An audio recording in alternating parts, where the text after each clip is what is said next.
अस्सलाम वालेकुम। तुसां सारेयां वास्ते मैं अज पकौड़े बनाना चिकन वाले पकौड़े ते विच बासां पालक ते यह चीज़ां मैं तैयार कीतियां। 1 किलो तो थोड़ा जा पर है बोनलेस चिकन। पालक धोती भी पाकटां लभी जानी है। प्लेन फ्लावर, ग्राम फ्लावर, बेसन अपना 1 चम्मच अपना जमैन है, 1 चम्मच पीठिया नारदाना में, 4 चमचा पीठिया धनिया में ते ये तकरीबन 1.5 जड़ा चम्मच मर्च ते ये 2 चमचा लून है। लून तो मर्च जड़ा अपने हिसाबे नाल तुसीं पाई सकने हो, पर ये चीज़ां तुसीं बस वो जमैन पाना पैना। जे फिर जमैन जड़ी है ना तुसां वास्ते आजमे वास्ते थोड़ी बेहतर होनी है। तो ये चीज़ां मैं वो भोली तो तुसें दसां। असल में ज़्यादा किचन ना कम इतना करना पौना, बहरहाल मैं अपनी पुरानियां यादां ताज़ा करना। तो मैं कदा पकौड़े बनाना होना सा पाकिस्तान था जदों असां तकरीबन दुकान रखी सी 4.5 साल तक मैं पकौड़े बनाना रहा। तो हुण जड़ा ना वो बिच बनाना रहना घर इत्थै पकौड़े। तो पाकिस्तान में पकौड़े जड़ा ना अपनी दुकान होनी सी। तो वो फिर इंशाल्लाह इत्थै भी बाग ज़्यादा लाना, पाकिस्तान भी बाग लाना। पर अज तुसां कि मैं पकौड़े बनाई दे दसां इंशाल्लाह तुसां फिर स्वाद लाई दे खासो पकौड़े। तो इंशाल्लाह मैं शुरू करना घोलना तो तुम तको। मैं ये प्लेन फ्लावर किंदा प्लेन फ्लावर जड़ा ना पकौड़ियां च जरा एक ज़्यादा स्वाद देना, लेकिन इस बासां थोड़ा 1 कप हाली होंदा वै। ये इस मारे कि ये स्वाद देना, लेकिन थोड़ा तां बासां जो तेल बहुत छिकना तो सेहत वास्ते अच्छा नहीं होना। ये प्लेन फ्लावर 1 जड़ा ना कप असां प्लेन फ्लावर पाया। हूँ बेसन पासा ज़रूरत के मुताबिक जरा कितना बेसन पाना जितना बोटियां की कवर करी ओड़े। पालक तुसां की पालक निक्की करने की कोई ज़रूरत नहीं, पहले ये बेबी स्पिनच है।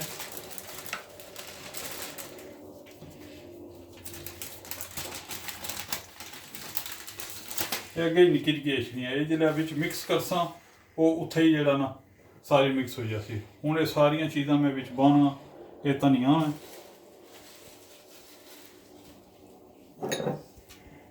जमैन, ये जमैन जी सेहत वास्ते बड़ी अच्छी है। दरफल मर्च लगनी है थोड़ी है, पर जे चकसा जे जरूरत हुई तो फिर और बस। ये नारदाना पीठिया ये भी पाइंदा,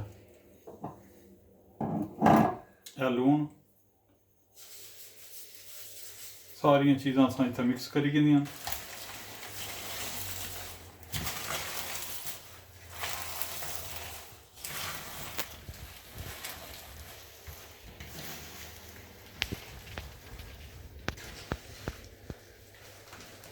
जिसलै चंगी तरह मिक्स करसो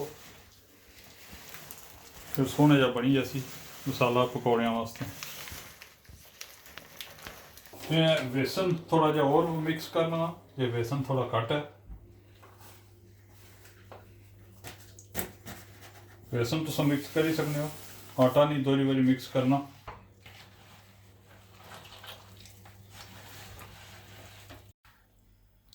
अपना मसाला मैं कोली ओढ़िया सारा कोल तुम तको इस पास जरूर कोल अच्छो है तको मसाला सारा कोली तैयार करी ओढ़िया। पालक माशाल्लाह बाई है विच, चिकन है विच। हुण असां पकौड़े इंशाल्लाह बनासां थोड़ी देर वास्ते इसकी छोड़सां, नाले इसदा तेल भी गर्म हो जासी। तेल भी रखे चूल्हे पर गर्म होवे तो फिर इंशाल्लाह तुसें पकौड़े बनाए तो दसने। माशाल्लाह बहुत सख्त नहीं ढिला वे, इतना होना चाहिए पकौड़ा जिसलै बिच बहु बोला सौखा पकौड़ा बने बिच टवै सौखा। मैं हत्थां नाल पकौड़े बनासा क्योंकि मीं तजर्बा थोड़ा हत्थां नाल पकौड़े बनाने ना। जेड़े बंदे हत्थां नाल नहीं बनाई सकने चमचा नाल भी बनाई सकने हो।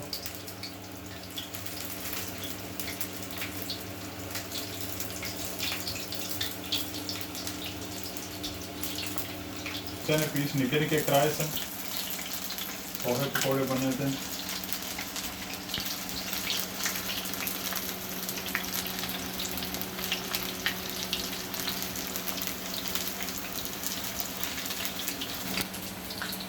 ज़्यादा बनाने तो थोड़ा जिहा करी सकते हो इस तरह जिस पकौड़े ज़्यादा बनी सकते हैं।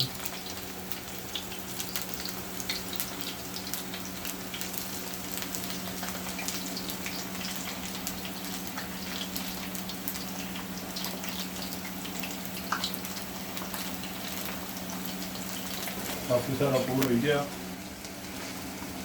अग जी है मट्ठी रखनी है, मीडियम अग्गी पर रखना, पहले थोड़ा तेज़ रखना तेल ताकि पकौड़ा जो बिच पवे उसले उठी खले पकौड़ा, लेकिन उस तो बाद अग जी है मीडियम रखनी है क्योंकि गोश्त तां पकसी जो तुम मीडियम अग रख सो।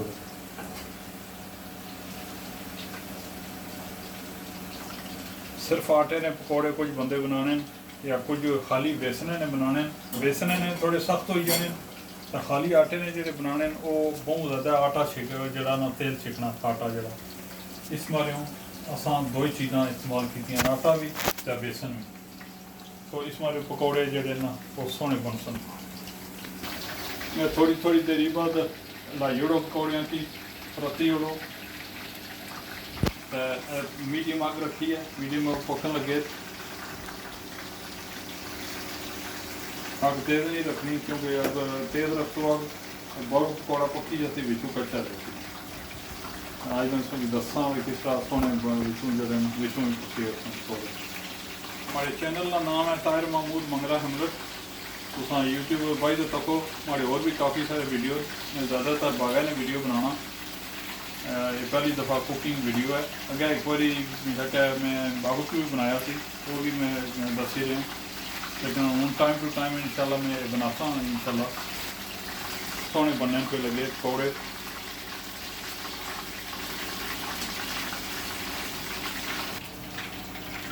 काफ़ी सारा रंग तकी ना बदली गया पकौड़िया ना, नेड़े लगे हुए शाम का टाइम है, भुख लगी है तो पकौड़े ही थकी तो मुँह एक पानी ना सारी फैमिली लाइक करनी है। ऐसा नहीं मैं अगर एक दो बारी त्रै बारी बनाया पकौड़े इस तरह पालक बाइट है, ये नवा तरीका असा किया सी और बच्चों बड़ा पसंद किया, इंशाल्लाह अज भी पसंद कर सन।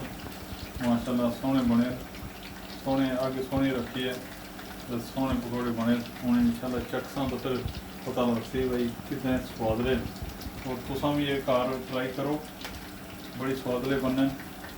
जरूर हमारा चैनल जो सबसक्राइब करो, अपना कमेंट भी करो, बेल आइकन बटन भी दबाओ जो तुसा की हमारिया वीडियो जड़ियाँ अगे अच्छन वो भी तुसा की लभन, तो जरूर जरा ना तुसा ये बनाई दे घर ट्राई करो। मैं पकौड़े कढ़ना, पकौड़े बिल्कुल तैयार हैं, तकी नो रंग भी उन्होंने तको पकौड़े सोहनी बनी गए, क्या प्यारा रंग आया पकौड़िया।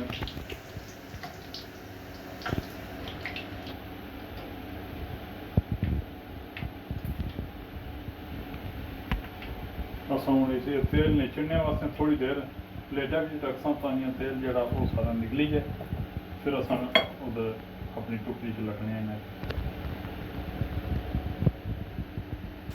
मैं और बाया एक पूर ये जो बनी गए पकौड़े ये मैं तुम दसना तको बिचू किस तरह तको बोटी किस तरह पक्की गई है बिचू, ठीक है। बोटियां सन निक्कियां कराइया सन, सोहने बनी गए, मैं गर्म तको धुआं निकलना पिया लगे, मैं ट्राई करना हाँ।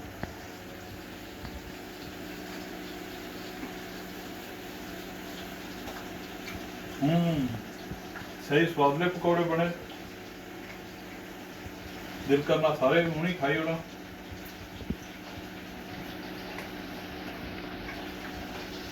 बोटी सोहनी सही पक्की है, बोटी बिचू माशाल्लाह। तुम भी घर ट्राई करो, किस तरह पकौड़े बनाओ। पकौड़े तैयार हो गए जी, बहुत सारे पकौड़े बनी गए, आखिरी पूर भी पे हुआ है।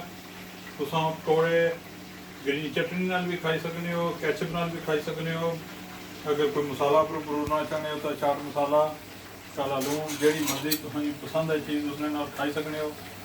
अस बनाए चखे सारे बच्चों खादे, सारे पसंद किए, तो इंशाल्लाह तुम भी पसंद करसो, तो ठीक है इंशाल्लाह। अस्सलामु अलैकुम।